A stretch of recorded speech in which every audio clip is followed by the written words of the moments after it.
Assalamu alaikum dear students. I am Sayyid Muhammad Shahnawaz Hussain and today I am recording my first lecture of class Matric, and I am starting this lecture with your poem, the first poem, The Voice of God. The Voice of God is the first poem of your English textbook, and this poem is written by Louis I. Newman.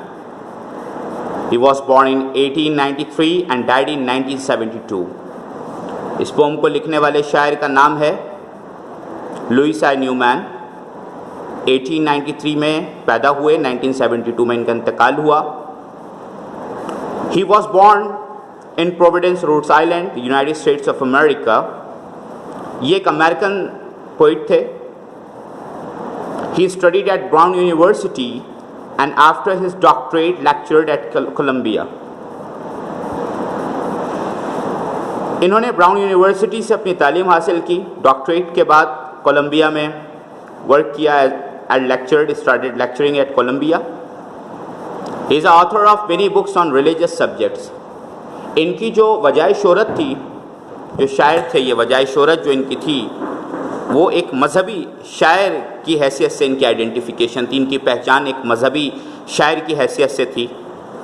This pome brings out his religious bent of mind. और ये जो इनकी pome है, जाहिर सी बात है कि ये एक रिलीजियस शायर थे, जैसे कि मैं आपको पहले बता चुका हूँ। तो ये इस चीज़ की नुमाइंदगी करती है, इस चीज़ का इजहार करती है कि वो एक रिलीजियस शायर हैं। और ये एक बहुत ज़बरदस्त इन्होंने ये पोम लिखी है, द वॉइस ऑफ गॉड, खुदा की आवाज़, द वॉइस ऑफ गॉड। शायर के दिल में आने वाले सवालात और उन सवालों के जवाबात पर मबनी एक पोम है ये, जो रियलिटी नहीं बल्कि एक फिक्शन बेस्ड है, एक तसव्वुरात की बेस पर है। शायर के जहन में जो ख्यालात आते हैं वो एक तसव्वुरात की बेस पर है, और ये पूरी पोम इसी तरीके से जो है वो आगे चलेगी। पोम ज़्यादा बड़ी नहीं है, महज 4 लाइन्स पर मुश्तमिल है। And I am gonna start this pome.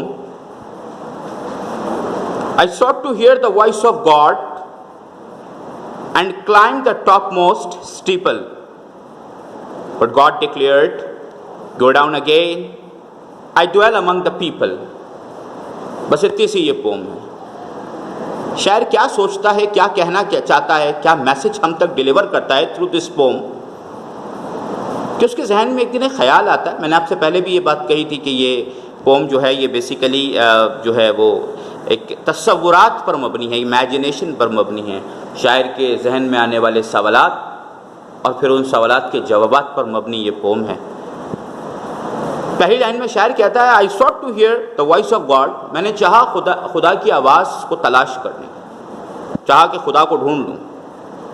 खुदा की आवाज़ सुननी चाहिए, तलाश करनी चाहिए, ढूंढना चाहा उसे। And climb the top most steeple, और मैं चढ़ गया एक ऊंचे से मीनार पर। यहाँ पे स्टीपल के लफ्जी मायने क्या है? The highest point of any religious building, किसी मजहबी इमारत का सबसे ऊपर वाला किनारा, यानी बिल्डिंग का जो एक टॉप हिस्सा होता है। जैसे हमारे यहाँ मॉस्क के मस्जिद, उसमें मीनार होते हैं, चर्च में भी इस तरह के मीनार होते हैं। तो ये एक रिलीजियस बिल्डिंग का एक बहुत ऊपर वाला जो हिस्सा है उसकी बात हो रही है, उसके लिए वर्ड इस्तेमाल हुआ है steeple. And climb the top most steeple, और मैं चढ़ गया एक मीनार पर, एक ऊंची बिल्डिंग पे, रिलीजियस जो है वो बिल्डिंग के एक टावर पे जो है वो मैं चढ़ गया। किस मकसद के लिए? ताकि खुदा की आवाज़ को सुन सकूं, खुदा की जुस्तजू में, खुदा की तलाश में। बट गॉड डिक्लेयर्ड, अगर खुदा ने आवाज़ दी और कहा गो डाउन अगेन, वापस नीचे जाओ, I dwell among the people. Dwell, to live, रहना, बसना, ये मायने हैं इस वर्ड के। I dwell among the people, नीचे जाओ वापस, मैं लोगों के दरमियान रहता हूँ। यानी शायर ने ये चाहा था कि वो खुदा की आवाज़ को सुन सकता था, खुदा की आवाज़ को सुनने की ख्वाहिश उसके दिल में थी, और उसका ये मानना था कि ये आवाज़ यकीनन किसी मजहबी इमारत के किसी ऊंचे मकाम से ज़रूर सुनाई देगी। इस मकसद के लिए, अपनी इस ख्वाहिश को पूरा करने के लिए شاعر ایک مذہبی عمارت کے مینار پر چڑھ جاتا ہے، مگر خدا کی طرف سے جواب اسے یہ ملتا ہے کہ واپس چلے جاؤ نیچے، اگر ڈھونڈنا ہے تو مجھے لوگوں میں ڈھونڈو، میں لوگوں کے درمیان رہتا ہوں۔ یہ پوم تھی۔ اب ہم بات کرتے ہیں، let's talk about its central idea. ہم اس کے سینٹرل آئیڈیا کے بارے میں اب تھوڑی سی بات کریں گے، اس کے مرکزی خیال کے بارے میں بات کریں گے۔ کیا میسج کنوے کرنے کی کوشش کی ہے شاعر نے تھرو دس پوم؟ کیا میسج دینا چاہا ہے شاعر نے اس نظم کے ذریعے؟ وہ مقصد یہ ہے کہ اس میں ایک مثال کے ذریعے بھی اسے سمجھایا جا سکتا ہے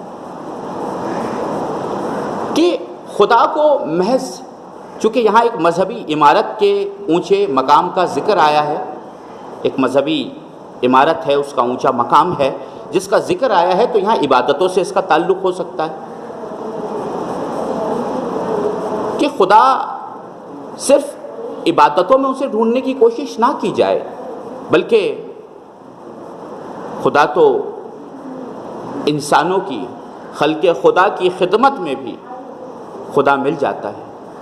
صرف عبادتوں میں خدا کو ڈھونڈنا جو ہے اس سے خدا حاصل نہیں ہوگا، صرف عبادتوں سے، بلکہ اس کا ایک مقصد یہ ہے کہ اگر خدا کو راضی کرنا ہے، خدا کو خوش کرنا ہے، تو خلق خدا کی خدمت بھی ضروری ہے۔ انسانوں کے درمیان، انسانوں کے بیچ خدا رہتا ہے، یعنی کوئی شخص اگر خدا کو حاصل کرنا چاہتا ہے، خدا کی خوشی کو حاصل کرنا چاہتا ہے، تو اسے یقیناً خلق خدا کی خدمت کرنی ہوگی، انسانوں کے ساتھ اچھا سلوک کرنا ہوگا، انسانوں کے ساتھ اچھا برتاؤ کرنا ہوگا۔ یہی طریقہ ہے، یہی ذریعہ ہے کہ انسان خدا کو راضی کر سکے۔ خدا راضی ہو جائے گا بشرطے انسان انسانیت کو سمجھے، انسانیت کو سمجھے۔ مذہب کی بنیاد انسانیت پر ہے، اور انسانیت کی خدمت ایک بہت بڑی عبادت ہے۔ ایک وہ عبادت ہے جو خدا نے ہمارے لیے مقرر کی، اور دوسری وہ عبادت ہے جو خلق خدا کی خدمت میں چھپی ہے۔ تو یہ آج کی یہ پوم تھی جس کا نام تھا دا وائس آف گاڈ۔ امید کرتا ہوں کہ یہ پوری مکمل طور پہ پوم آپ کو سمجھ میں آئی ہوگی۔ یہ زیادہ بڑی پوم نہیں تھی، ایک مختصر سی پوم تھی، بٹ ویری افیکٹو۔ اس کا جو سینٹرل آئیڈیا ہے، اس کا جو میسج ہے، وہ بہت پاورفل ہے، بہت زبردست ہے۔ تو امید کرتا ہوں کہ آج کا لیکچر آپ کو سمجھ میں آیا ہوگا۔ تو آج ہم نے ایک پوم جو ہے وہ کور کی ہے جس کا نام ہے دا وائس آف گاڈ۔